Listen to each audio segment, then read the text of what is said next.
Warahmatullahi wabarakatuh. Alhamdulillah wassalatu wassalamu ala Rasulillah wa ala alihi wa ashabihi wa man tabi'ahum bi ihsan ila yaumiddin. Amma ba'd. Ayyuhal ikhwah, tidak terasa waktu begitu cepat. Dan seiring berjalannya waktu, Ramadan yang penuh berkah akan berlalu. Semoga kita tidak termasuk orang-orang yang celaka karena tidak mendapatkan pengampunan dari Allah semata pada bulan Ramadan. Sebagaimana yang tersebut sebagaimana yang malaikat Jibril berdoa, celakalah seorang hamba yang mendapati bulan Ramadan. Sungguh Ramadan berlalu dalam keadaan dosa-dosanya belum diampuni oleh Allah Ta'ala. Naudzubillah, subhanallah.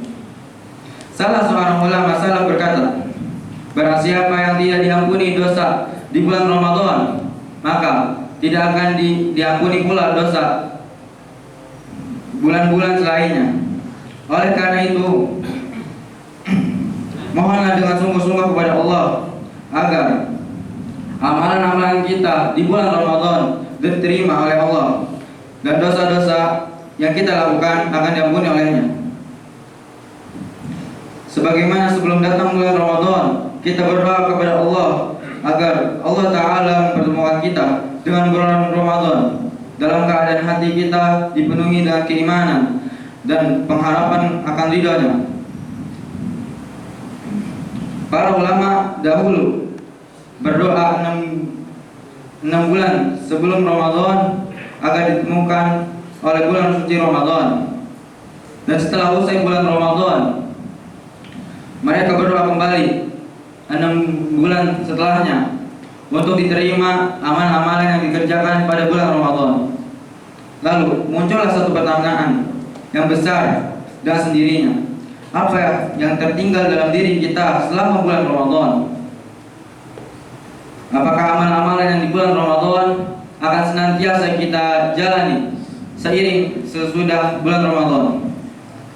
Bekas-bekas apa? Bekas-bekas kebaikan apa yang terlihat pada diri kita setelah keluar dari bulan Ramadan? Apakah bekas-bekas itu hilang seiring dengan berlalunya bulan itu?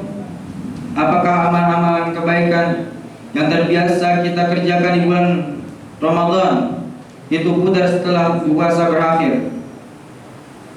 Jawabannya ada pada sebuah kisah ulama terdahulu. Imam Bishri bin Al-Harith Al-Hafi pernah ditanya tentang orang-orang yang hanya rajin dan sungguh-sungguh beribadah pada bulan Ramadan. Maka beliau menjawab, mereka adalah orang-orang yang sangat buruk. Mereka tidak mengenal hamba Allah kecuali hanya di bulan Ramadan.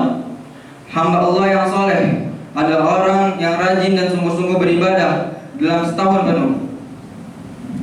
Demi Allah, inilah hamba Allah yang senantiasa selalu menjadi hambanya di setiap tempat dan waktu, bukan hanya di waktu-waktu tempat tertentu saja. Maka sebagaimana kita butuhkan dan mengharapkan rahmat Allah Ta'ala di bulan Ramadan, bukankah kita juga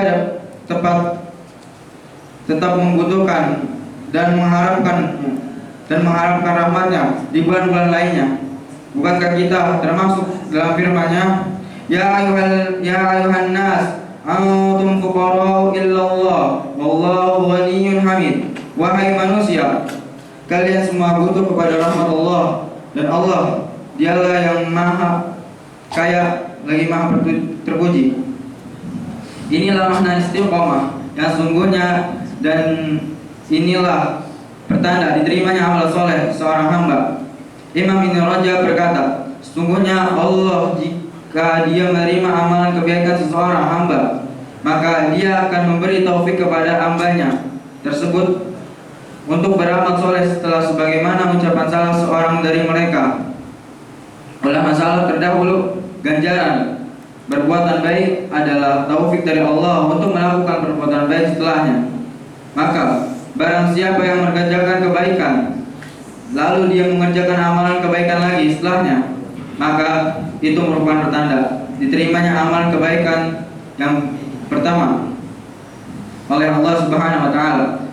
Sebagaimana barang siapa yang mengerjakan amalan kebaikan lalu dia mengerjakan perbuatan buruk setelahnya, maka itu merupakan pertanda ditolaknya dan tidak diterimanya amalan tersebut. Inilah bentuk amal kebaikan yang paling dicintai oleh Allah Subhanahu wa taala dan Rasulnya. Rasulullah Shallallahu alaihi wasallam bersabda, amal ibadah yang paling dicintai oleh Allah Subhanahu wa taala adalah amalan yang terus-menerus dikerjakan meskipun sedikit. Inilah makna istiqomah. Setelah bulan Ramadan, inilah tanda diterimanya amalan kebaikan kita di bulan yang berkah itu. Maka silakan menilai diri sendiri, apa kita termasuk orang-orang yang beruntung diterima amal kebaikannya ataupun tidak. Wassallallahu wasallam wa barak ala nabiyyina Muhammad wa ala alihi washabihi ajma'in. Wassalamualaikum warahmatullahi wabarakatuh.